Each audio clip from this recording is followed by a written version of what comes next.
Good morning dear students, welcome back. I am your physics professor Dr. Nagraj. So in my previous videos I already discussed some model question paper pattern and also MCQ from different chapters. Already equations of motion ಆಯಿತು, motion in a straight line ಆಯಿತು, motion in a plane ಕೂಡ upload ಮಾಡಿದ್ದೀನಿ. ಈಗ ಈ ವಿಡಿಯೋದಲ್ಲಿ ನಾನು loss of motion ಬಗ್ಗೆ ಚರ್ಚೆ ಮಾಡೋಣ. ಸೊ ಈ ಲಾಸ್ ಆಫ್ ಮೋಷನ್ ನಲ್ಲಿ ಏನೇನು ಕಂಟೆಂಟ್ ಇದೆ ನೋಡಿ, ಇಲ್ಲಿ ಕೊಟ್ಟಿದ್ದೀನಿ. Aristotle fallacy and the misconception, law of inertia, it is also called as Newton's first law, ಆಮೇಲೆ ನ್ಯೂಟನ್ ಸೆಕೆಂಡ್ ಲಾ, ಆಮೇಲೆ some common forces, normal force ಅಂದರೆ ಏನು, ಟೆನ್ಷನ್ ಅಂದರೆ ಏನು, ಫ್ರಿಕ್ಷನ್, ಈ ಥರ ಡಿಫ್ರೆಂಟ್ ಟೈಪ್ಸ್ ಆಫ್ ಫೋರ್ಸಸ್ ಬರ್ತಾ ಹೋಗುತ್ತೆ. ಆಮೇಲೆ ನ್ಯೂಟನ್ಸ್ ಥರ್ಡ್ ಲಾ, ಆಮೇಲೆ momentum, law of conservation of momentum along with some examples. Equilibrium of a particle, ಒಂದು ಪಾರ್ಟಿಕಲ್ ಯಾವಾಗ ಈಕ್ವಿಲಿಬ್ರಿಯಮ್ ಅಲ್ಲಿ ಇರುತ್ತೆ, ಯಾವಾಗ ಈಕ್ವಿಲಿಬ್ರಿಯಮ್ ಇರೋದಿಲ್ಲ, ಈಕ್ವಿಲಿಬ್ರಿಯಮ್ ಇರಲಿಕ್ಕೆ ಕಂಡೀಷನ್ ಏನು ಅಷ್ಟೇ. ಅದಾದಮೇಲೆ ಫ್ರಿಕ್ಷನ್ ಅಲ್ಲಿ ಯಾವ ಥರ ಫ್ರಿಕ್ಷನ್ ಇದೆ, ಸ್ಟ್ಯಾಟಿಕ್ ಫ್ರಿಕ್ಷನ್ ಅಂದರೆ ಏನು, ಕೈನೆಟಿಕ್ ಫ್ರಿಕ್ಷನ್ ಅಂದರೆ ಏನು, ಆಮೇಲೆ ಲಿಮಿಟಿಂಗ್ ಫ್ರಿಕ್ಷನ್ ಅಂದರೆ ಏನು, ರೋಲಿಂಗ್ ಫ್ರಿಕ್ಷನ್, ಡೈನಾಮಿಕ್ ಫ್ರಿಕ್ಷನ್, ಈ ತರ. ಆಮೇಲೆ ಕೊನೆಯದಾಗಿ ಸರ್ಕ್ಯುಲರ್ ಮೋಷನ್ ಅಲ್ಲಿ ಸೆಂಟ್ರಿಪಿಟಲ್ ಆಕ್ಸಿಲರೇಷನ್, ಸೆಂಟ್ರಿಪಿಟಲ್ ಫೋರ್ಸ್, ಆಮೇಲೆ ಆಂಗಲ್ ಆಫ್ ಬ್ಯಾಂಕಿಂಗ್, ಆಮೇಲೆ relation between angle of banking and mass of the body, whether angle of banking depends on the mass ಅಥವಾ velocity, maximum velocity depends on the mass of the vehicle or not, ಇವೆಲ್ಲ ಬರ್ತಾ ಹೋಗುತ್ತೆ. So ಇವನ್ನ ಒಂದೊಂದಾಗಿ ನಾವು discuss ಮಾಡ್ತಾ ಹೋಗೋಣ. ಬನ್ನಿ, ಮೊದಲನೇ ಪ್ರಶ್ನೆ. As usual I take it from the model question paper only. Model question paper ಅಲ್ಲಿ ಈ ಕ್ವಶನ್ ಇದೆ ನೋಡಿ. When a moving bus suddenly stops, ಈಗ ಬಸ್ಸಲ್ಲಿ ಹೋಗ್ತಾ ಇದ್ರೆ ಬಸ್ ಸಡನ್ ನಿಂತ್ಬಿಡುತ್ತೆ, ಅವಾಗ ಪ್ಯಾಸೆಂಜರ್ ಮುಂದಕ್ಕೆ ಹೀಗೆ ಬಿದ್ದಂಗೆ ಆಗ್ತದೆ. ಸೊ ಪ್ಯಾಸೆಂಜರ್ ಮುಂದಕ್ಕೆ stops, a passenger on it falls in forward direction, ಮುಂದಕ್ಕೆ ಅಂದ್ರೆ frontward direction. This is due to what? ಈಗ ನೋಡಿ, ಒಂದು ಬಸ್ ಮೂವ್ ಆಗ್ತಾ ಇದ್ದಾಗ ಬಸ್ಸಿನ ಜೊತೆಗೆ ನಾವು ಕೂಡ ಮೂವ್ ಆಗ್ತಾ ಇರ್ತೀವಿ, ಅಂದ್ರೆ ನಮಗೂ ಕೂಡ ಒಂದು ವೆಲಾಸಿಟಿ ಇರುತ್ತೆ. ಬಸ್ ಸಡನ್ ಸ್ಟಾಪ್ ಆದಾಗ ಏನಾಯ್ತು, ಬಸ್ ನಿಲ್ಲುತ್ತೆ, ಬಟ್ ನಮ್ಮ body continues to move. According to Newton's first law, any object continues to be in the state of motion unless it is acted upon by external force. ಅದನ್ನ ನಾವು inertia ಅಂತ ಕರಿತೀವಿ. ಎರಡು ತರ ಇನರ್ಷಿಯಾ ಇದೆ, ಒಂದು ಇನರ್ಷಿಯಾ ಅಟ್ ರೆಸ್ಟ್, ಇನ್ನೊಂದು inertia at motion. ಈಗ ಬಸ್ನಲ್ಲಿ ನಾವು ಕೂತಿರ್ತೀವಿ, ಬಸ್ ಇನ್ನೂ ಸ್ಟಾರ್ಟ್ ಆಗಿರೋದಿಲ್ಲ, ಸ್ಟಾರ್ಟ್ ಆದ ತಕ್ಷಣ ಒಂಥರ ಜರ್ಕ್ ಕೊಡ್ದಂಗೆ ಆಗುತ್ತೆ, ಅದು ಇನರ್ಷಿಯಾ ಆಫ್ ರೆಸ್ಟ್. ಅದು ಆಯ್ತಾ. ಬಸ್ ಹೋಗ್ತಾ ಇರೋದು ನಿಲ್ಲಿಸಿದಾಗ ಮುಂದಕ್ಕೆ ಬೀಳ್ತೀವಿ, ಅದು ಇನರ್ಷಿಯಾ ಆಫ್ ಮೋಷನ್. ಗೊತ್ತಾಗ್ತಾ ಇದೆಯಾ? ಈಗ ಬಸ್ ಸ್ಟಾಪ್ ಆಗಿತ್ತು, ನಾವು ಕೂತ್ಕೊಂಡಿದ್ವಿ, ಪೇಪರ್ ಏನೋ ನೋಡ್ತಾ ಇದ್ವಿ, ಮೊಬೈಲಲ್ಲಿ ಏನೋ ನೋಡ್ತಾ ಇದ್ವಿ, ಬಸ್ ಸಡನ್ ಸ್ಟಾರ್ಟ್ ಆಯಿತು, ಅವಾಗ ನನಗೆ ಹಿಂದಕ್ಕೆ ಜರ್ಕ್ ಕೊಡ್ದಂಗೆ ಆಗುತ್ತೆ, ಅದು ಇನರ್ಷಿಯಾ ಅಟ್ ರೆಸ್ಟ್. ಹೋಗ್ತಾ ಇರೋ ಬಸ್ ಸ್ಟಾಪ್ ಆದಾಗ ಮುಂದಕ್ಕೆ ಬಿದ್ದಂಗೆ ಆಗುತ್ತೆ, ಫಾಲ್ ಫ್ರಂಟ್ ವರ್ಡ್, ಅದು inertia of motion. So option ಬಂದು ಆಪ್ಷನ್ ಬಿ. ಸೊ ಆನ್ಸರ್ ಇದೆ ನೋಡಿ, this is according to Newton's first law. First law ನಾವು ಆಕ್ಚುಲಿ ಲಾ ಆಫ್ ಇನರ್ಷಿಯಾ ಅಂತ ಕೂಡ ಕರಿಬಹುದು. ಎರಡನೇ question, kinematics is a study of motion which describes. ಎರಡು ತರ ಇದೆ, ಕೈನಮ್ಯಾಟಿಕ್ಸ್ ಅಂತ ಇದೆ ಮತ್ತೆ ಡೈನಾಮಿಕ್ಸ್ ಅಂತ ಇದೆ. ಈ ಕೈನಮ್ಯಾಟಿಕ್ಸ್ ಬಂದು ಬರೀ ಡಿಸ್ಪ್ಲೇಸ್ಮೆಂಟ್ ಬಗ್ಗೆ, ವೆಲಾಸಿಟಿ ಬಗ್ಗೆ, ಆಕ್ಸಿಲರೇಷನ್ ಬಗ್ಗೆ, ಟೈಮ್ ಟೇಕನ್ ಬಗ್ಗೆ ಇಷ್ಟು ಮಾತ್ರ ಚರ್ಚೆ ಮಾಡುತ್ತೆ ಹೊರತು, ಅಂದ್ರೆ ನೇಚರ್ ಆಫ್ ದ ಮೋಷನ್ ಅಥವಾ ಮೋಷನ್ ಅಷ್ಟೇ ಬಿಟ್ರೆ, ಕಾಸ್ ಫಾರ್ ದ ಮೋಷನ್ ಅಂದ್ರೆ ಇದು ಯಾಕೆ ಮೂವ್ ಆಯಿತು, ಎಷ್ಟು ಫೋರ್ಸ್ ಅನ್ನು ಅಪ್ಲೈ ಮಾಡಿದ್ರು, ಮೂವ್ ಆಗ್ಬೇಕಾದ್ರೆ ಎಷ್ಟು ವರ್ಕ್ ಆಯಿತು, ಅಥವಾ ಎನರ್ಜಿ ಕನ್ಸರ್ವ್ ಆಯ್ತಾ, ಕೈನೆಟಿಕ್ ಪೊಟೆನ್ಷಿಯಲ್ ಕನ್ವರ್ಟ್ ಆಯ್ತಾ, ಇವ್ಯಾವುದನ್ನು ಡಿಸ್ಕಸ್ ಮಾಡಲ್ಲ. ಸೊ ಕೈನಮ್ಯಾಟಿಕ್ಸ್ ಬಂದ್ಬಿಟ್ಟು only talks about displacement, velocity, acceleration, distance travelled. ಆ ಥರ ನೋಡ್ಕೊಂಡು ಇಲ್ಲಿ ಕೊಟ್ಟಿರೋ ಆಪ್ಷನ್ ಅಲ್ಲಿ ಎ. ಇನ್ನು ಉಳಿದಿದ್ರಲ್ಲೆಲ್ಲ ನೋಡಿ, ಇಲ್ಲಿ ವರ್ಕ್ ಡನ್ ಇದೆ, ಆಗೋದಿಲ್ಲ, ಇಲ್ಲಿ ಫೋರ್ಸ್ ಇದೆ, ಆಗೋದಿಲ್ಲ, ಮತ್ತೆ ಇಲ್ಲಿ ಕೂಡ ಫೋರ್ಸ್ ಇದೆ, so it is not possible. Kinematics is only about displacement, ಅಂದ್ರೆ it is not about the cause ಅಷ್ಟೇನೆ, ಅಷ್ಟು ನೆನ್ಪಿಟ್ಕೊಂಡ್ಬಿಡಿ.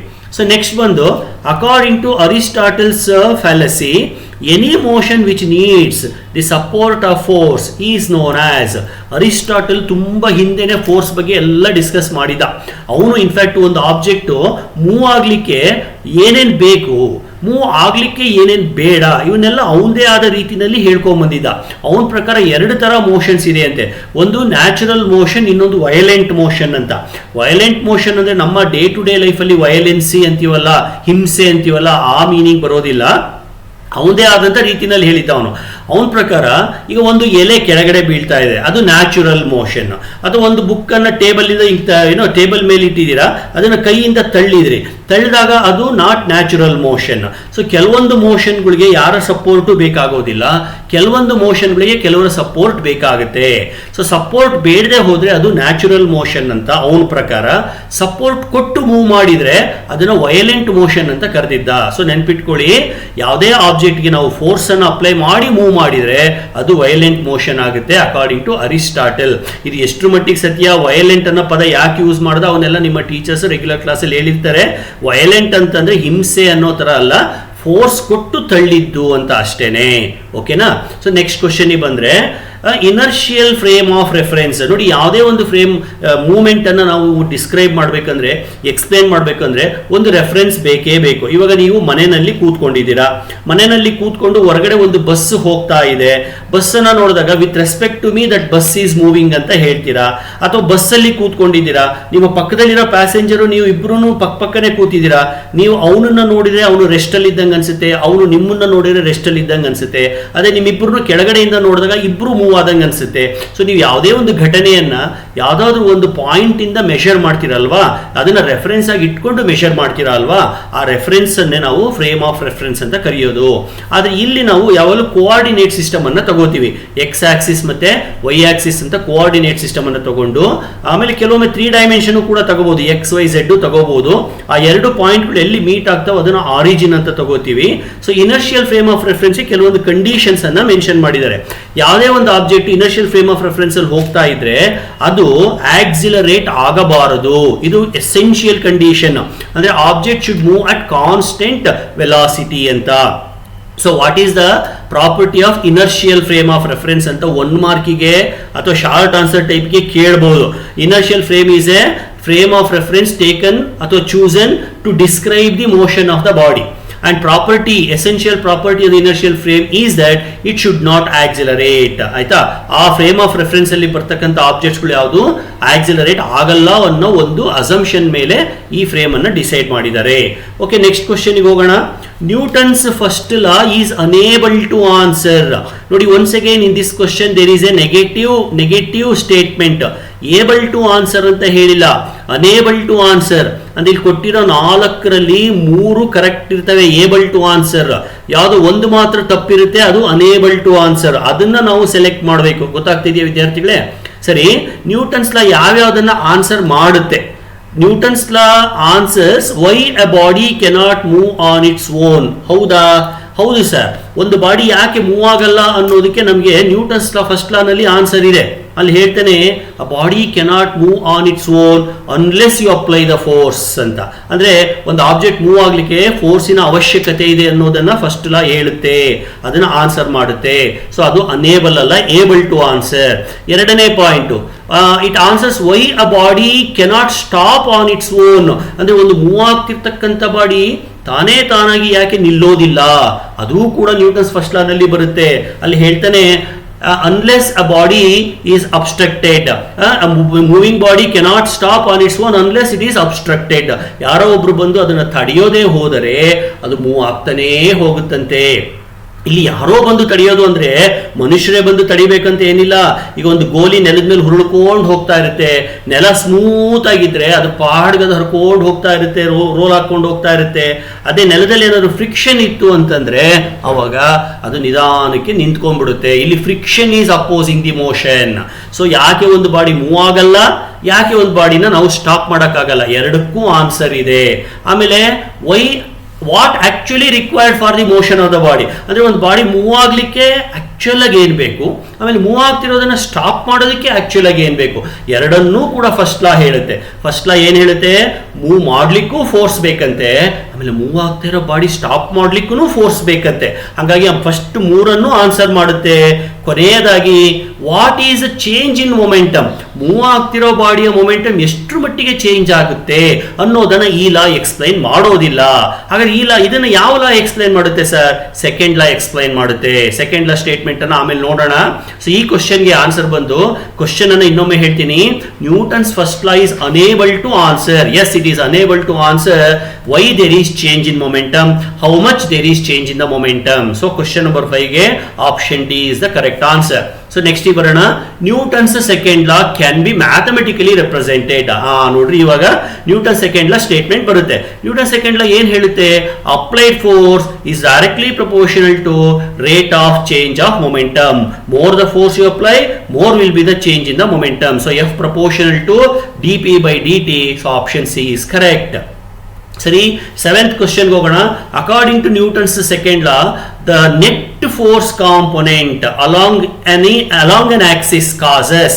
ಈಗ ಒಂದು ಆಬ್ಜೆಕ್ಟ್, ಒಂದು ಕೋಆರ್ಡಿನೇಟ್ ಸಿಸ್ಟಮ್ ತಗೋಣ, X axis, Y axis, Z axis ಅಂತ. ಈಗ ಇಲ್ಲಿ ಒಂದು ಆಬ್ಜೆಕ್ಟ್ ಮೂವ್ ಆಗ್ತಾ ಇದೆ. ಈ ಮೂವ್ ಆಗ್ಲಿಕ್ಕೆ ನೀವು ಈ ಕಡೆಯಿಂದ ಫೋರ್ಸ್ ಅಪ್ಲೈ ಮಾಡಿದ್ದೀರಿ, ಎಫ್ ಎಕ್ಸ್ ಫೋರ್ಸ್, ಅದೇ ತರ ಎಫ್ ವೈ ಫೋರ್ಸ್, ಅದೇ ತರ ಎಫ್ ಝೆಡ್ ಫೋರ್ಸ್. ಯಾವ ದಿಕ್ಕಿನಲ್ಲಿ ನೀವು ಫೋರ್ಸ್ ಅನ್ನು ಅಪ್ಲೈ ಮಾಡಿದಿರೋ ಆ ದಿಕ್ಕಿನಲ್ಲಿ ಮಾತ್ರ ಚೇಂಜಸ್ ಆಗುತ್ತೆ. ಈ ಕಡೆ ನಾನು ಫೋರ್ಸ್ ಅಪ್ಲೈ ಮಾಡಿ ಆಬ್ಜೆಕ್ಟ್ ಹಿಂಗ್ ಹೋಗ್ಬೇಕು ಅಂದ್ರೆ ಆಗೋದಿಲ್ಲ, ಅಥವಾ ಹಿಂಗೆ ಫೋರ್ಸ್ ಅಪ್ಲೈ ಮಾಡಿ ಆಬ್ಜೆಕ್ಟ್ ಹಿಂಗ್ ಹೋಗ್ಬೇಕು ಅಂದ್ರೆ ಆಗೋದಿಲ್ಲ. ಸೊ ನೀವು ಅಪ್ಲೈ ಮಾಡಿರೋ ಫೋರ್ಸ್ ಯಾವ ಡೈರೆಕ್ಷನ್ ಅಲ್ಲಿ ಚೇಂಜಸ್ ಅನ್ನು ಉಂಟು ಮಾಡುತ್ತೆ? ಅದು ಆಕ್ಸಲರೇಷನ್ ಚೇಂಜ್ ಇರಬಹುದು, ವೆಲಾಸಿಟಿ ಚೇಂಜ್ ಇರಬಹುದು. ಸೊ ಈ ಕ್ವಶನ್ ಅನ್ನು ಓದ್ತೀನಿ. According to Newton's second law, the net force component along an axis causes acceleration along. ಯಾವ ದಿಕ್ಕಿನಲ್ಲಿ ಆಕ್ಸಿಲರೇಷನ್ ಉಂಟು ಮಾಡುತ್ತೆ? Only along that particular axis only. ಇನ್ನು ಯಾವುದು ಇಲ್ಲ, ಪರ್ಪೆಂಡಿಕ್ಯುಲರ್ ಇಲ್ಲ, ಅಥವಾ ಆಪೋಸಿಟ್ ಇಲ್ಲ, ಅಥವಾ ಎಲ್ಲ ಆಕ್ಸಿಸ್ ಇಲ್ಲ. It causes changes only along that particular axis. ಅದಕ್ಕೆ ನೋಡಿ ಇಲ್ಲಿ ಈಕ್ವೇಶನ್ಸ್ ಅನ್ನ ಬರ್ದಿದ್ದೀನಿ. ಎಫ್ ಎಕ್ಸ್ ಅಂತಂದ್ರೆ ಎಂ ಎ ಎಕ್ಸ್ ಅಷ್ಟೇನೆ, ಎಫ್ ವೈ ಅಂದ್ರೆ ಎಂ ಎ ವೈ ಅಷ್ಟೇನೆ, M A Y plus M A Z plus M A X ಅಂತ ಇಲ್ಲ. ಅದೇ ತರ ಎಫ್ ಝೆಡ್ ಅಂದ್ರೆ ಎಂ ಎ ಝೆಡ್ ಅಷ್ಟೇನೆ. ಅಂದ್ರೆ ಝೆಡ್ ಆಕ್ಸಿಸ್ ಅಲ್ಲಿ ಫೋರ್ಸ್ ಅಪ್ಲೈ ಮಾಡಿದ್ರೆ ಝೆಡ್ ಆಕ್ಸಿಸ್ ಅಲ್ಲಿ ಮಾತ್ರ ಆಕ್ಸಿಲರೇಷನ್ ಆಗುತ್ತೆ. ಅರ್ಥ ಆಗ್ತಾ ಇದೆಯಾ? ಸೊ ನೆಕ್ಸ್ಟ್ ಬರೋಣ. A large amount of force acting for a short interval of time. ಈ ಕ್ರಿಕೆಟ್ ಅಲ್ಲಿ ಬಾಲ್ ಬಂತು, ಬ್ಯಾಟ್ ಇಂದ ಬಾರ್ಸ್ ಹೊಡೆದ್ಬಿಟ್ರಿ ನೀವು. ಸೊ ಬ್ಯಾಟ್ಗೂ ಬಾಲ್ಗೂ ಕಾಂಟ್ಯಾಕ್ಟ್ ಬರೀ ಸ್ವಲ್ಪ ಹೊತ್ತು ಮಾತ್ರ, ಬಟ್ ನೀವು ಬ್ಯಾಟ್ ಇಂದ ಹೊಡೆದಾಗ ಬಾಲ್ ತುಂಬಾ ಜೋರಾಗಿ ಹೊರಟು ಹೋಗುತ್ತೆ. ಇದನ್ನ ನಾವು ಇಂಪಲ್ಸ್ ಅಂತ ಕರಿತೀವಿ. Large amount of force acting on the body for A short interval of time. ಇವಾಗ ನೀವು ಕೇರಂ ಬೋರ್ಡ್ ಅಲ್ಲಿ ಪಾನ್ ನ ಸ್ಟ್ರೈಕರ್ ಹಿಂದೆ ಹೊಡಿತೀರಲ್ವಾ, ಆ ಸ್ಟ್ರೈಕರ್ ಹೋಗಿ ಪಾನಿಗೆ ಟಚ್ ಆದಾಗ between pawn and striker the time of contact is very less, but the transfer and the effect is very large. So impulse ಅಲ್ಲಿ momentum change ಜಾಸ್ತಿ ಆಗುತ್ತೆ. So momentum change dp is equal to f into dt. dt ಬಂದು small amount of time. So f into dt ನ ನಾವು impulse ಅಂತ ಕರಿತೀವಿ. ಇಂಪಲ್ಸ್ಗೆ ಇನ್ನೊಂದು ಹೆಸರೇನೆ change in the momentum. ಅರ್ಥ ಆಗ್ತಾ ಇದೆಯಾ? ಸರಿ, ಇದಕ್ಕೆ ಆನ್ಸರ್ ಬಂದು ಇಂಪಲ್ಸ್. ಬನ್ನಿ ಇನ್ನೊಂದು ಕ್ವಶನ್ಗೆ ಹೋಗೋಣ. Question number 9. Some common forces in mechanics. ನಾವು ಮಾತಾಡ್ತಿರೋದೇ ಮೆಕ್ಯಾನಿಕ್ಸ್ ಬಗ್ಗೆ. ಮೆಕ್ಯಾನಿಕ್ಸ್ ಅಲ್ಲಿ ಯಾವ್ಯಾವ್ದು ಕಾಮನ್ ಫೋರ್ಸ್ಗಳು? ಈಗ ನೋಡಿ, ನೀವು ಒಂದು ಟೇಬಲ್ ಮೇಲೆ ಬುಕ್ ಇಟ್ಟಿದ್ದೀರಾ, ಬುಕ್ಕಿಗೆ ವೆಯ್ಟ್ ಇದೆ, ಅದು ಕೆಳಗಡೆ ಆಕ್ಟ್ ಮಾಡುತ್ತೆ. ಅದನ್ನ ಸಪೋರ್ಟ್ ಮಾಡ್ಲಿಕ್ಕೆ ಟೇಬಲ್ ಈ ತರ ಅಪೋಸಿಂಗ್ ಫೋರ್ಸ್ ಕೊಡ್ಬೇಕಲ್ವಾ, ಅದನ್ನ ನಾರ್ಮಲ್ ರಿಯಾಕ್ಷನ್ ಅಂತ ಕರಿತೀವಿ, ಅಥವಾ ನಾರ್ಮಲ್ ಫೋರ್ಸ್ ಅಂತ ಕರಿತೀವಿ. It is A force. ಆಮೇಲೆ ಸ್ಪ್ರಿಂಗ್ ಅನ್ನ ಹೀಗೆ ಎಳಿತೀರಾ, ಆ ಸ್ಪ್ರಿಂಗ್ ವಾಪಸ್ ಮತ್ತೆ ಎಳ್ಕೊಂಡ್ಬಿಡುತ್ತೆ, ಅದನ್ನ ರೀಸ್ಟೋರಿಂಗ್ ಫೋರ್ಸ್ ಅಂತ ಕೂಡ ಕರೀತಾರೆ, ಸ್ಪ್ರಿಂಗ್ ಫೋರ್ಸ್ ಅಂತ ಕೂಡ ಕರೀತಾರೆ. ಅಥವಾ ಒಂದು ದಾರಕ್ಕೆ ಒಂದು ಗುಂಡನ್ನ, ಬಾಲ್ ಅನ್ನ ಕಟ್ಬಿಟ್ಟು ಹಿಂಗೆ ನೇತ್ ಹಾಕಿದ್ದೀರಾ, ಆ ದಾರ ಸ್ಟಿಫ್ ಆಗುತ್ತೆ, ಆ ಸ್ಟಿಫ್ನೆಸ್ ಅನ್ನ ನಾವು ಟೆನ್ಷನ್ ಅಂತ ಕರಿತೀವಿ. So tension is also a mechanical force. ಇಲ್ಲೆಲ್ಲನೂ ಮೆಕ್ಯಾನಿಕಲ್ ಫೋರ್ಸ್ ಏನೇ, ಬೇರೆ ತರದ ಫೋರ್ಸ್ಗಳು ಬರೋದಿಲ್ಲ. ಇಲ್ಲಿ ಕೊಟ್ಟಿರೋ 4 ಕೂಡ ಮೆಕ್ಯಾನಿಕಲ್ ಫೋರ್ಸ್ ಆಗಿರೋದ್ರಿಂದ I can go with option D. Well, moving on to question number 10. Which of the following is not a contact force? Sir ಏನ್ ಸರ್ ಕಾಂಟ್ಯಾಕ್ಟ್ ಫೋರ್ಸ್ ಅಂದ್ರೆ? ಕಾಂಟ್ಯಾಕ್ಟ್ ಫೋರ್ಸ್ ಯಾವಾಗ ಬರುತ್ತೆ ಸರ್? ನೋಡಿ, 2 ಆಬ್ಜೆಕ್ಟ್ಗಳು ಒಂದಕ್ಕೊಂದು ಟಚ್ ಆಗಿ force ಬಂದ್ರೆ ಅದು ಕಾಂಟ್ಯಾಕ್ಟ್ ಫೋರ್ಸ್. ಈಗ ನಾನು ಟೇಬಲ್ ಮೇಲೆ ಒಂದು ಬಾಲ್ ಅನ್ನ ಇಟ್ಟು ತಳ್ಳಬೇಕಾದ್ರೆ ಆ ಬಾಲ್ಗೂ ಮತ್ತೆ ಟೇಬಲ್ಗೂ ಮಧ್ಯೆ ಫ್ರಿಕ್ಷನ್ ಬರುತ್ತೆ. ಅಥವಾ ಬೋರ್ಡ್ ಮೇಲೆ ಚಾಕ್ ಪೀಸ್ ಅಲ್ಲಿ ಬರೀತೀನಿ, ಚಾಕ್ ಪೀಸ್ಗೂ ಬೋರ್ಡ್ಗೂ ಮಧ್ಯೆ ಫ್ರಿಕ್ಷನ್ ಇರುತ್ತೆ. ಆ ಫ್ರಿಕ್ಷನ್ ಫೋರ್ಸ್ ಆ ಬೋರ್ಡ್ಗೂ ಮತ್ತೆ ಚಾಕ್ ಪೀಸ್ಗೂ ಟಚ್ ಆಗಿದ್ರಿಂದ ಬಂತು, ಅಂದ್ರೆ ಕಾಂಟ್ಯಾಕ್ಟ್ ಆಗಿದ್ರಿಂದ ಬಂತು, ಹಂಗಾಗಿ ಅದು contact force. So friction is A contact force. ಆಮೇಲೆ ಒಂದು ನೀರಿನಲ್ಲಿ ಒಂದು ಗೋಲಿನ ಹಾಕ್ತೀನಿ, ಮಾರ್ಬಲ್ ಅನ್ನ ಹಾಕ್ತೀನಿ, ಅದು ನೀರಿನಲ್ಲಿ ಹೋಗ್ಬೇಕಾದ್ರೆ ನೀರು ಅದನ್ನ ಅಪೋಸ್ ಮಾಡುತ್ತೆ, ಅಂದ್ರೆ viscosity is also a opposing force. Weight ಒಂದು ರೀತಿಯ ಕಾಂಟ್ಯಾಕ್ಟ್ ಫೋರ್ಸ್, ಒಂದು ರೀತಿಯ ನಾನ್ ಕಾಂಟ್ಯಾಕ್ಟ್ ಫೋರ್ಸ್. ಯಾವಾಗಲೂ ಅದು ಟೇಬಲ್ ಮೇಲೆ ಇಟ್ಟಾಗ ಅಂದ್ರೆ ಆಕ್ಸಿಲರೇಷನ್ ಡ್ಯೂ ಟು ಗ್ರಾವಿಟಿ, ಅದು into mass. So it is a force exerted by the mass. So ಅದು ಒಂಥರ ಕಾಂಟ್ಯಾಕ್ಟ್ ಫೋರ್ಸ್ ಏನೆ.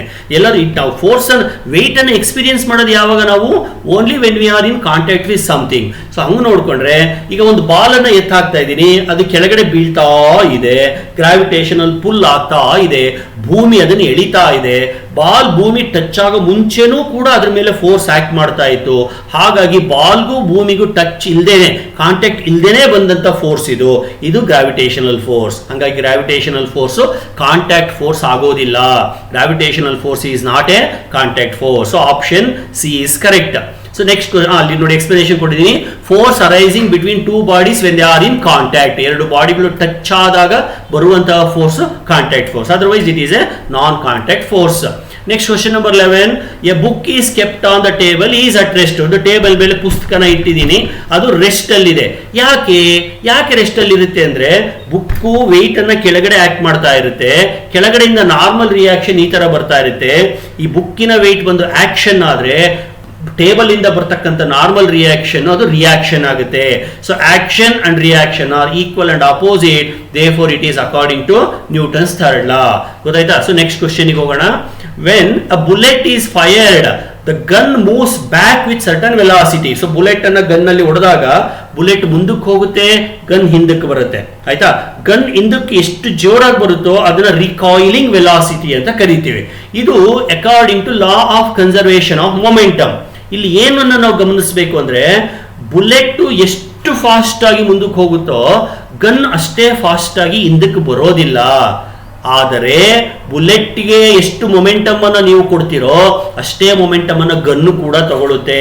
So momentum of the gun is equal to momentum of the bullet, but not velocity.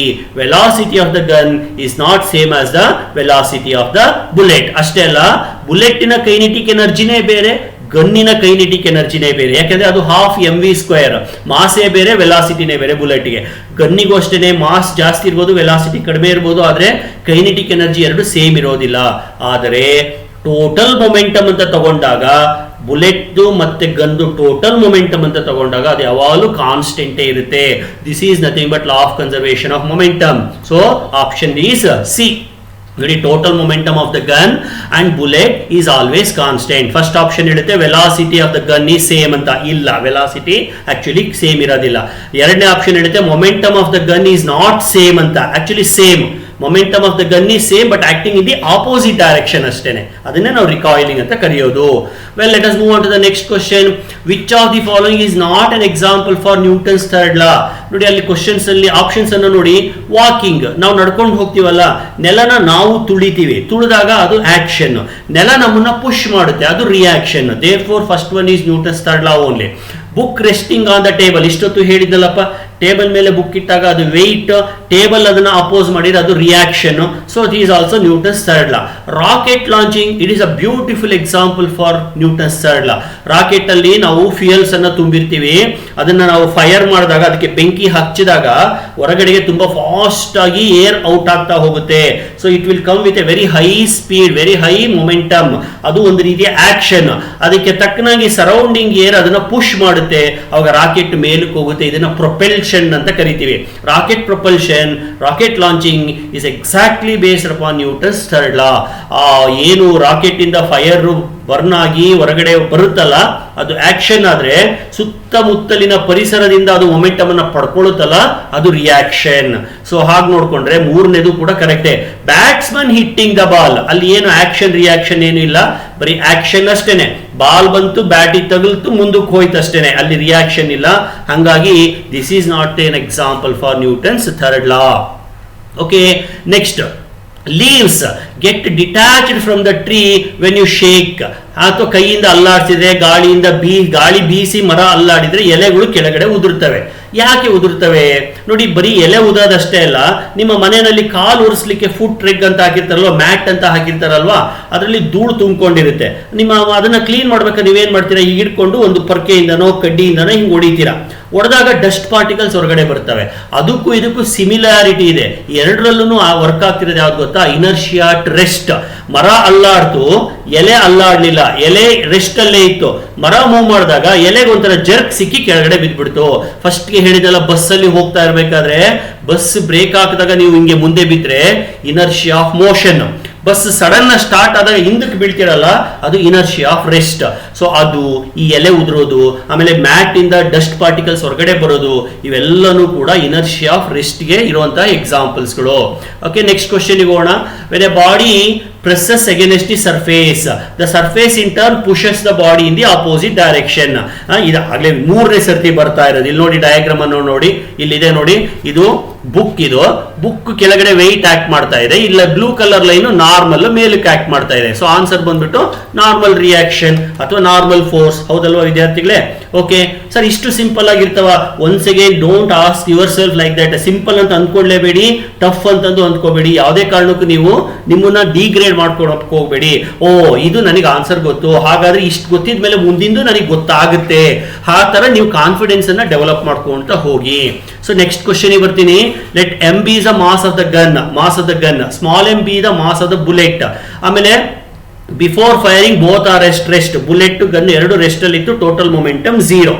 ಆಮೇಲೆ fire ಮಾಡಿದ್ಮೇಲೆ V will be the velocity of the gun, ಹಿಂದಕ್ಕೆ ಬರುತ್ತಲ್ಲ ಅದು. Small V is the velocity of the bullet. ಇಲ್ಲಿ small letters ಎರಡು ಬುಲೆಟ್ಗೆ, capital letters ಎರಡು ಯಾರಿಗೆ?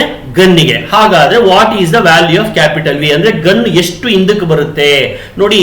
Mass into velocity is momentum. So capital M into capital V is equal to small M into small V. Capital M into capital V is equal to small M into small V with negative sign. Sir negative sign ಯಾಕೆ sir? ಯಾಕೆ ಅಂದ್ರೆ gun ವಾಪಸ್ ಬರುತ್ತಪ್ಪ, ಹಿಂದಕ್ಕೆ ಬರುತ್ತಪ್ಪ, ಅದನ್ನ ರಿಕಾಯಿಲಿಂಗ್ ಅಂತ ಕರಿತೀವಿ. ಆ ಬೇಸಿಸ್ ಮೇಲೆ ನೀವು ಸಿಂಪ್ಲಿಫೈ ಮಾಡಿದ್ರೆ yes answer is capital V is equal to, okay sorry capital V is equal to, this is the answer, sorry capital V is equal to minus M V divided by M, minus M V divided by M, sorry not this one, ಇದು option ಇಲ್ಲಿ ಬರಬೇಕಾಗಿತ್ತು. So this is the correct answer, recoiling velocity ಅಂತ. Okay next, 3 forces F1, F2, F3 are acting on a particle. ಈಗ ನಿಮ್ಮ ಮನೆಯಲ್ಲಿ ಒಂದು photo ನೇತಾಕಿದ್ದೀರಾ ಅಂತ ಇಟ್ಕೊಳ್ಳಿ. ಫೋಟೋ ಕೆಳಗಡೆ ಜಗ್ತಾ ಇರುತ್ತೆ, ಆಮೇಲೆ ದಾರ ಹೀಗೆ ಹಾಕಿರ್ತೀರಲ್ಲ, ಇದೊಂದು ಫೋರ್ಸ್, ಇದೊಂದು ಫೋರ್ಸ್, ಇದೊಂದು ಫೋರ್ಸ್, ಒಟ್ಟು 3 ಫೋರ್ಸು ಫೋಟೋ ಮೇಲೆ ಆಕ್ಟ್ ಮಾಡ್ತಾ ಇರ್ತವೆ. ಫೋಟೋ ಅನ್ನೋದು ಪಾರ್ಟಿಕಲ್ ಇಲ್ಲಿ, ಆಯ್ತಾ? ಪಾರ್ಟಿಕಲ್ ಫೋಟೋನೇ ಆಗ್ಬೇಕಾಗಿಲ್ಲ, ಮಾರ್ಬಲ್ ಆಗ್ಬೋದು, ಏನ್ ಬೇಕಾದ್ರೂ ಆಗ್ಬೋದು. ಒಟ್ಟಾರೆ ಆ 3 ಫೋರ್ಸ್ಗಳು ಸೇರ್ಕೊಂಡು ಆ ಆಬ್ಜೆಕ್ಟ್ ರೆಸ್ಟ್ ಅಲ್ಲಿ ಇದೆ, ಈಕ್ವಿಲಿಬ್ರಿಯಂ ಅಲ್ಲಿ ಇದೆ. ಈಕ್ವಿಲಿಬ್ರಿಯಂ ಇರಬೇಕು ಅಂತಂದ್ರೆ ವಾಟ್ ಈಸ್ ದ ಕಂಡೀಷನ್ ನೋಡಿ. ಯಾವಾಗ ನಾವು ಆಬ್ಜೆಕ್ಟ್ ಅನ್ನ ಈಕ್ವಿಲಿಬ್ರಿಯಂ ಅಲ್ಲಿ ಇದೆ ಅಂತ ಹೇಳ್ತೀವಿ, ಅದು ಮೂವ್ ಆಗಬಾರ್ದು, ಅಂದ್ರೆ they should not be any linear motion. ಆಮೇಲೆ ಅದು ರೊಟೇಟು ಆಗಬಾರ್ದು, they should not be any rotational motion. ಹಂಗ ಆಗ್ಬೇಕು ಅಂದ್ರೆ total force must be 0. So ಈ ಡಯಾಗ್ರಾಮ್ ಅನ್ನು ನೋಡಿ, ಇಲ್ಲಿ F1, F1, F2, F1, F2 ಇವೆರಡನ್ನು ಆಡ್ ಮಾಡಿದ್ರೆ ಬರೋ ಫೋರ್ಸ್ F3 ಗೆ ಆಪೋಸಿಟ್ ಇರಬೇಕು. ಅಂದ್ರೆ F1 plus F2 must be equal to minus F3. So F1 plus F2 is equal to minus F3 ಆದಾಗ ಈ ಆಬ್ಜೆಕ್ಟ್ ಈಕ್ವಿಲಿಬ್ರಿಯಂ ಅಲ್ಲಿ ಇರುತ್ತೆ. F1 ಪ್ಲಸ್ F2 ಸೇರಿದಾಗ ಹಿಂಗ್ ಬರುತ್ತೆ ಫೋರ್ಸ್, ಅದಕ್ಕೆ ಆಪೋಸಿಟ್ ಆಗಿ F3 ಇರುತ್ತೆ, ಆಯ್ತಾ? So F3 this is minus F3, total force becomes 0. I hope you are following. So I have few more questions to discuss. Question number 18, maximum value of friction when the body is at verge of starting the motion is. Just ಇನ್ನೇನು ಹೊರಡಬೇಕು ಅನ್ಬೇಕಾದ್ರೆ ಅದರ friction ಏನಿರುತ್ತೆ ಅದನ್ನೇ ನಾವು limiting friction ಅಂತ ಕರೆಯೋದು. ಎರಡು object contact ಅಲ್ಲಿ ಇದ್ದಾಗ, ರೆಸ್ಟ್ ಅಲ್ಲಿ ಇದ್ದಾಗ ಯಾವ ಫ್ರಿಕ್ಷನ್ ಬರಲ್ಲ, ನೀವು ಮೂವ್ ಮಾಡಕ್ ಶುರು ಮಾಡಿದಾಗ ಫ್ರಿಕ್ಷನ್ ಆಪೋಸಿಟ್ ಆಗಿ ವರ್ಕ್ ಮಾಡುತ್ತೆ, ಆಯ್ತಾ? ಅದು ಎಲ್ಲಿವರೆಗೂ ಅಪೋಸ್ ಮಾಡುತ್ತೆ? ಒಂದು ಹಂತದವರೆಗೂ. ನಿಮ್ಮ ಅಪ್ಲೈ ಮಾಡಿದ ಫೋರ್ಸ್ ಜಾಸ್ತಿ ಆದಾಗ ಈ ಫ್ರಿಕ್ಷನ್ ಕಾನ್ಸ್ಟೆಂಟ್ ಆಗಿ ವ್ಯಾನಿಶ್ ಆಗಲ್ಲ, ಕಾನ್ಸ್ಟೆಂಟ್ ಆಗ್ಬಿಡುತ್ತೆ. ಅದನ್ನ ನಾವು ಲಿಮಿಟಿಂಗ್ ಫ್ರಿಕ್ಷನ್ ಅಂತ ಕರಿತೀವಿ, ಆಯ್ತಾ? ನೆಕ್ಸ್ಟ್ ಬರೋದು, the coefficient of static friction between the two surfaces depends upon. So ಈ ಫ್ರಿಕ್ಷನ್ ಗೆ ಒಂದು ಕೋಎಫಿಷಿಯಂಟ್ ಇದೆ. ಆ coefficient of friction area of contact ಅದೊಂದನ್ನ ಬಿಟ್ಟು ಉಳಿದಿದ್ದ ಎಲ್ಲಾದ್ರ ಮೇಲೆ, ಅಂದ್ರೆ ಮಾಸಿನ ಮೇಲೆ ಡಿಪೆಂಡ್ ಆಗಿದೆ, ಶೇಪಿನ ಮೇಲೆ ಡಿಪೆಂಡ್ ಆಗಿದೆ, ಎಷ್ಟು ಫೋರ್ಸ್ ಅಪ್ಲೈ ಮಾಡ್ತೀರಾ ಅನ್ನೋದ್ರ ಮೇಲೂ ಡಿಪೆಂಡ್ ಆಗಿದೆ. So therefore it depends upon A, B and C. So I go with option A. So it does not depend upon the area of contact. Coefficient of static friction does not depend upon the area of contact. Okay next, friction that opposes the relative motion. ಈ ಎರಡು ಕೈಗಳನ್ನ ನಾನು ಒಂದು ಕೈ ಇಟ್ಕೊಂಡು ಇನ್ನೊಂದು ಕೈ ತಳ್ಳಿದ್ರೆ ಇದು ಒಂದು ಮೋಷನ್, ಎರಡೂ ಕೈನ ನಾನು ಹೀಗೆ ಮೂವ್ ಮಾಡಿದ್ರೆ ಅದು ರಿಲೇಟಿವ್ ಮೋಷನ್. ಎರಡು ಸರ್ಫೇಸ್ ಟಚ್ ಅಲ್ಲಿ ಇದಾವೆ, ಎರಡು ಹೀಗೆ ಮೂವ್ ಆಗ್ತಾ ಇದಾವೆ. ಈ ರೀತಿ ಮೂವ್ ಮಾಡ್ಲಿಕ್ಕೆ ಒಂದು ಅಪೋಸಿಷನ್ ಬರುತ್ತೆ, ಆಯ್ತಾ? ಆ ಅಪೋಸಿಷನ್ ನಾವು ಏನಂತ ಕರಿತೀವಿ? Yes, it is kinetic friction. Movement ಆದ್ರೆ ಕೈನೆಟಿಕ್, ರೆಸ್ಟ್ ಬಂತು ಅಂತಂದ್ರೆ ಸ್ಟ್ಯಾಟಿಕ್, ಅಷ್ಟೇನೆ, ವ್ಯತ್ಯಾಸ ಏನ್ ಜಾಸ್ತಿ ಇಲ್ಲ. ಅದೇ ಉಳ್ಕೊಂಡು ಹೋಗ್ತಾ ಇದ್ರೆ ಅದು ರೋಲಿಂಗ್. ಆಕ್ಚುಲಿ ರೋಲಿಂಗ್ ಫ್ರಿಕ್ಷನ್ ತುಂಬಾ ಕಡಿಮೆ ಇರುತ್ತೆ. ಓಕೆ ನೆಕ್ಸ್ಟ್ ಸ್ಲೈಡಿಗೆ ಹೋಗೋಣ. Friction can be minimised. Actually friction ಒಂದ್ಸತಿ ಅಡ್ವಾಂಟೇಜಸ್ ಒಂದ್ಸತಿ ಡಿಸ್ಅಡ್ವಾಂಟೇಜಸ್. ಈಗ ನಾವು ನೆಲದ ಮೇಲೆ ನಡೀತಾ ಇದ್ದಾಗ ಫ್ರಿಕ್ಷನ್ ಇದ್ರೇನೆ ನಡೀಲಿಕ್ಕೆ ಸಾಧ್ಯ. ನಿಮ್ಮ ರೋಡ್ ಮೇಲೆ ಏನಾದ್ರು ಆಯಿಲ್ ಏನಾದ್ರು ಚೆಲ್ಲಿದ್ರೆ ವೆಹಿಕಲ್ಸ್ ಎಲ್ಲ ಸ್ಕಿಡ್ ಆಗೋದಿಲ್ವಾ? ಅಥವಾ ನಿಮ್ಮ ಮನೆಯಲ್ಲಿ ಅಮ್ಮ ನೆಲ ಒರೆಸ್ತಾ ಇರ್ತಾರೆ, ನೀವು ಓಡಾಡ್ತಾ ಇರ್ತೀರಾ, ಕಾಲ್ ಜಾರ್ಕೊಂಡು ಬೀಳೋದಿಲ್ವಾ? ಅಲ್ಲಿ ಫ್ರಿಕ್ಷನ್ ಕಡಿಮೆ ಆಯಿತು. ಆಮೇಲೆ ಬೋರ್ಡ್ ಮೇಲೆ ನಾನು ಪೆನ್ನಲ್ಲಿ ಅಥವಾ ಪೆನ್ಸಿಲ್ ಅಲ್ಲಿ ಬರೀಬೇಕು, ಅಥವಾ ಪೇಪರ್ ಮೇಲೆ ನಾನು ಬೋರ್ಡ್ ಮೇಲೆ ಚಾಕ್ ಪೀಸ್ ಅಲ್ಲಿ ಬರೀಬೇಕು, ಪೇಪರ್ ಮೇಲೆ ಪೆನ್ಸಿಲ್ ಅಲ್ಲಿ ಬರೀಬೇಕು. ಆಕ್ಚುಲಿ ಅಲ್ಲಿ ಫ್ರಿಕ್ಷನ್ ಇದ್ರೇನೆ ಬರೀಲಿಕ್ಕೆ ಸಾಧ್ಯ. ಈ ತರ ಕೆಲವೊಂದ್ಸತಿ ಫ್ರಿಕ್ಷನ್ ಅಡ್ವಾಂಟೇಜಸ್, ಕೆಲವೊಂದ್ಸತಿ ಫ್ರಿಕ್ಷನ್ ಈಸ್ ನಾಟ್ ಅಡ್ವಾಂಟೇಜಸ್. ಅದೊಂಥರ ಹೆಡ್ ಏಕ್. ಆಕ್ಚುಲಿ ಎಷ್ಟೋ ಕಡೆ ನಾವು ಫ್ರಿಕ್ಷನ್ ಅನ್ನ ಮಿನಿಮೈಸ್ ಮಾಡಬೇಕಾಗುತ್ತೆ, ಎಸ್ಪೆಷಲಿ ಮೆಷಿನರೀಸ್ ಅಲ್ಲಿ. ಮೆಷಿನರೀಸ್ ಇಂಜಿನ್ಸ್ ಅಲ್ಲಿ, ವೆಹಿಕಲ್ ಇಂಜಿನ್ ಇರ್ಬೋದು, ಅಥವಾ ಇನ್ಯಾವುದಾದ್ರು ಫ್ಲೋರ್ ಮಿಲ್ ಇಂಜಿನ್ ಇರ್ಬೋದು, ಅಥವಾ ಸ್ಟಿಚಿಂಗ್ ಮೆಷಿನ್ ಇರ್ಬೋದು. ಸುಮಾರು ಕಡೆ ನಾವು ಫ್ರಿಕ್ಷನ್ ಅನ್ನ ಮಿನಿಮೈಸ್ ಮಾಡಬೇಕು ಅಂತ ಕಡೆ ನಾವು ಆಯಿಲ್ ಅನ್ನ ಯೂಸ್ ಮಾಡ್ತೀವಿ, ಅಂದ್ರೆ ಲೂಬ್ರಿಕೆಂಟ್ ಅನ್ನ ಯೂಸ್ ಮಾಡ್ತೀವಿ, ಕುಷನ್ಸ್ ಅನ್ನ ಕೊಡ್ತೀವಿ, ಸ್ಪಾಂಜ್ ಟೈಪ್ ಅರೇಂಜ್ಮೆಂಟ್ ಮಾಡ್ತೀವಿ, ಆಮೇಲೆ ಬಾಲ್ ಬೇರಿಂಗ್ ಅನ್ನ ಯೂಸ್ ಮಾಡ್ತೀವಿ. ಬಾಲ್ ಬೇರಿಂಗ್ ಯೂಸ್ ಮಾಡಿದ್ರೆ ಫ್ರಿಕ್ಷನ್ ಕಡಿಮೆ ಆಗುತ್ತೆ. So friction can be minimised by all these methods ಅಂತ ಅರ್ಥ. Okay, next angle of friction in terms of coefficient of static friction. ನೋಡಿ ಇಲ್ಲಿ ಡಯಾಗ್ರಾಮ್ ಇದೆ. ಈ ಡಯಾಗ್ರಾಮ್ ಅಲ್ಲಿ ನಾನು ಅದನ್ನ ಡಿರೈವ್ ಕೂಡ ಮಾಡಿದ್ದೀನಿ. ಇದು ಇದು ರೋಲ್ ಆಗ್ತಾ ಇದೆ, ಹೀಗೆ ಜಾರ್ಕೊಂಡ್ ಬರ್ತಾ ಇದೆ. ಇದ್ರ ಮೇಲೆ ನಾರ್ಮಲ್ ರಿಯಾಕ್ಷನ್. ಇದನ್ನ ನಾನು ಎರಡು ಕಾಂಪೋನೆಂಟ್, ಇದು ಫ್ರಿಕ್ಷನ್, ಎಫ್ ಫ್ರಿಕ್ಷನ್. ಈ ವೆಯ್ಟ್ ಈ ತರ ವರ್ಕ್ ಆಗ್ತಾ ಇದೆಯಲ್ಲ, ವೆಯ್ಟ್ ಯಾವಾಗ್ಲೂ ಎಂ ಜಿ ಇರುತ್ತೆ, ಅದು acting downwards only towards the earth ಇರುತ್ತೆ. ಇದನ್ನ ನಾನು ರಿಸಾಲ್ವ್ ಮಾಡಿದ್ದೀನಿ. ಎಂ ಜಿ ಸೈನ್ ಥೀಟಾ ಮತ್ತೆ M G cos theta. M G sine theta will balance the friction, mg cos theta will balance the normal. So mg sin theta is equal to fs, mg cos theta is equal to n, ಅಲ್ಲಿಗೆ theta tan theta is equal to f by n, f ಬಂದ್ಬಿಟ್ಟು mu s into n divided by n, n cancel ಆಗುತ್ತೆ. ಸೊ theta is equal to tan inverse of mu s. In fact ಇದನ್ನ ನೀವು 3 ಮಾರ್ಕಿಗೂ expect ಮಾಡಬಹುದು. obtain the expression for angle of friction, obtain the expression for angle of friction in terms of mu s, that is coefficient of static friction. So tan theta ಬಂದ ಮೇಲೆ theta is equal to tan inverse of mu s. So this is the simplification. So next question ಹೋಗೋಣ. It is well known fact that we use wheels in machinery reduces the friction. Actually ಸುಮಾರು ಇದರಲ್ಲಿ wheel ಗಳನ್ನ ನಾವು use ಮಾಡ್ತೀವಿ, round shape ಅನ್ನ use ಮಾಡ್ತೀವಿ. Wheel ಅಂದ್ರೇನೆ round ಅಲ್ವಾ? ಈ ವೀಲ್ ಗಳ ಬಗ್ಗೆ ನಾನು ಈ ವಿಡಿಯೋಗಳಲ್ಲಿ ಸಾಕಷ್ಟು ಹೇಳಿದ್ದೀನಿ, ಹಿಸ್ಟ್ರಿ ಆಫ್ ವೀಲ್ಸ್ ಅಂತಂದೆ, ಅದನ್ನ ಸ್ವಲ್ಪ ವಾಚ್ ಮಾಡಿ. ವೀಲ್ ಅನ್ನ ಯಾಕೆ ಯೂಸ್ ಮಾಡ್ತೀವಿ? Very simple. ವೀಲ್ಸ್ ಯೂಸ್ ಮಾಡಿದಾಗ ಏನಾಗುತ್ತೆ? ಫ್ರಿಕ್ಷನ್ ಕಡಿಮೆ ಆಗುತ್ತೆ. ಸೊ ರೋಲಿಂಗ್ ಫ್ರಿಕ್ಷನ್ ತುಂಬಾ ಕಡಿಮೆ ಇರೋದ್ರಿಂದ ವೀಲ್ಸ್ ಅನ್ನ ಯೂಸ್ ಮಾಡ್ತೀವಿ ಮೆಷಿನರೀಸ್ ಅಲ್ಲಿ. So option D is the answer. Okay, next one, the necessary force required to keep the body in circular path. ಒಂದು ಆಬ್ಜೆಕ್ಟ್ ಅನ್ನ ರೌಂಡ್ ಆಗಿ ಸರ್ಕಲ್ ಅಲ್ಲಿ ಮೂವ್ ಆಗೋ ತರ ಮಾಡ್ಲಿಕ್ಕೆ ಏನ್ ಫೋರ್ಸ್ ಬೇಕು? Yes, it is centripetal force. Centripetal force is the force required for circular motion. Okay, maximum speed of the vehicle without skidding. Skid ಆಗದೇನೆ ಅದು ಹೋಗ್ಬೇಕು. ಎಸ್ಪೆಷಲಿ ಘಾಟ್ ಸೆಕ್ಷನ್ ಅಲ್ಲಿ ಆಂಗಲ್ ಆಫ್ ಬ್ಯಾಂಕಿಂಗ್ ಮಾಡಿರ್ತಾರೆ, ಅಲ್ಲಿ ಟರ್ನಿಂಗ್ ಅಲ್ಲಿ ಸ್ಕಿಡ್ ಆಗೋ chances ಇರುತ್ತೆ, ಆಯ್ತಾ? So ಅಲ್ಲಿ ನಾವು ಸ್ಪೀಡ್ ಅನ್ನ ಕಂಟ್ರೋಲ್ ಮಾಡಬೇಕು. ಸೊ ಮ್ಯಾಕ್ಸಿಮಮ್ ಎಷ್ಟು ಸ್ಪೀಡ್ ಅಲ್ಲಿ ಹೋಗ್ಬೋದಪ್ಪ ನೀನು ಅನ್ನೋದಕ್ಕೆ ಒಂದು ಈಕ್ವೇಶನ್ ಇದೆ ನೋಡಿ. ಇಲ್ಲಿದೆ equation. V maximum is equal to mu s g into r. mu s g into r. ಈ r ಬಂದ್ಬಿಟ್ಟು radius of that bend. Steep curve ಇತ್ತು ಅಂದ್ರೆ ರೇಡಿಯಸ್ ತುಂಬಾ ಕಡಿಮೆ ಇರುತ್ತೆ, ಹಾಗಾಗಿ ನೀವು ಜಾಸ್ತಿ ಫಾಸ್ಟ್ ಆಗಿ ಹೋಗಬಾರ್ದು, ಸ್ಕಿಡ್ ಆಗೋ ಚಾನ್ಸ್ ಇದೆ. ಹಾಗಾಗಿ ಇಲ್ಲೆಲ್ಲೂ ಮಾಸ್ ಬರಲೇ ಇಲ್ಲ ನೋಡಿ. ಮಾಸ್ ಬರಲಿಲ್ಲ ಅಂದ್ರೆ ಅರ್ಥ ಏನ್ ಗೊತ್ತಾ? ಆ ಟರ್ನಿಂಗ್ ಅಲ್ಲಿ ಬಸ್ ಹೋದ್ರೂ ಅದೇ ಸ್ಪೀಡೆ, ಕಾರ್ ಹೋದ್ರೂ ಅದೇ ಸ್ಪೀಡೆ, ಬೈಕ್ ಹೋದ್ರೂ ಅದೇ ಸ್ಪೀಡೆ, ಮಾಸಿನ ಮೇಲೆ ಡಿಪೆಂಡ್ ಆಗಿಲ್ಲ. ಸೊ ಅಂದ್ರೆ ಘಾಟ್ ಸೆಕ್ಷನ್ಗಳಲ್ಲಿ, ಟರ್ನಿಂಗ್ಗಳಲ್ಲಿ ನಂದು ಸಣ್ಣ ವೆಹಿಕಲ್ ನಾನೇನು ಸ್ಕಿಡ್ ಆಗಲ್ಲ ಅಂತ ನೀವು ಫಾಸ್ಟ್ ಆಗಿ ಹೋಗಬೇಡಿ, ನಾರ್ಮಲ್ ಸ್ಪೀಡ್ ಅನ್ನ ಮೇಂಟೈನ್ ಮಾಡಿ ಅಂತ ಅರ್ಥ ಇದು. ಸೊ ಇಷ್ಟು ಕ್ವಶನ್ಸ್ ಅನ್ನ ನಾನು ಲಾಸ್ ಆಫ್ ಮೋಷನ್ ಅಲ್ಲಿ ಡಿಸ್ಕಸ್ ಮಾಡಿದ್ದೀನಿ. ಸೊ ಇವನ್ನೆಲ್ಲ ಒಂದ್ಸತಿ ರಿಹರ್ಸಲ್ ಮಾಡ್ಕೊಳ್ಳಿ. ಎಲ್ಲಾ ಕಾಂಪೋನೆಂಟ್ಸ್ ಅನ್ನು ಕವರ್ ಮಾಡಿದ್ದೀನಿ. I will come back with remaining questions, remaining chapters in my next video. ದಯವಿಟ್ಟು ನನ್ನ ಚಾನಲ್ಗೆ ಸಬ್ಸ್ಕ್ರೈಬ್ ಆಗಿ, ಆಮೇಲೆ ಏನೇ ಡೌಟ್ಸ್ ಇದ್ರೆ ನನ್ನ ಜೊತೆ ಶೇರ್ ಮಾಡಿ, ನಿಮ್ಮ ಫ್ರೆಂಡ್ಸ್ಗಳಿಗೂ ಹೇಳಿ ಸಬ್ಸ್ಕ್ರೈಬ್ ಆಗಲಿ, ಅವ್ರಿಗೆ ಇದರಿಂದ ಬೆನಿಫಿಟ್ ಆಗುತ್ತೆ. ನಾನು ಇದಾದ್ಮೇಲೆ ಮತ್ತೆ ನಾನೇನ್ ಮಾಡ್ತೀನಿ ಗೊತ್ತಾ? ನ್ಯೂಮರಿಕಲ್ ಪ್ರಾಬ್ಲಮ್ಸ್ ಯಾವ್ಯಾವ ಚಾಪ್ಟರ್ ನ್ಯೂಮರಿಕಲ್ಸ್ ಅನ್ನು ಅವ್ರು ಹೇಳಿದಾರೋ ಅದ್ರ ಮೇಲೆ ಒಂದು 10 ಕ್ವಶನ್ಸ್ ಅನ್ನ ನಾನು ಸಾಲ್ವ್ ಮಾಡ್ತಾ ಹೋಗ್ತೀನಿ. ಸೊ ಅದರಿಂದ ನೀವು ಖಂಡಿತವಾಗ್ಲೂ ಬೆನಿಫಿಟ್ ಆಗುತ್ತೆ ನೋಡಿ. 20 ಮಾರ್ಕು MCQ ಮತ್ತೆ fill in the blanks 20 mark, ಆಮೇಲೆ ಅಲ್ಲಿ ಒಂದು 10 ಮಾರ್ಕ್, ಇವುಗಳ ವಿಡಿಯೋನ ನಾನು ಮಾಡಿ ನಿಮಗೆ ಶೇರ್ ಮಾಡ್ತೀನಿ. ಸೊ ಇದರಿಂದ ಖಂಡಿತ ನಿಮಗೆ ಬೆನಿಫಿಟ್ ಆಗುತ್ತೆ. Please subscribe with to my channel. Stay with me. Thank you very much.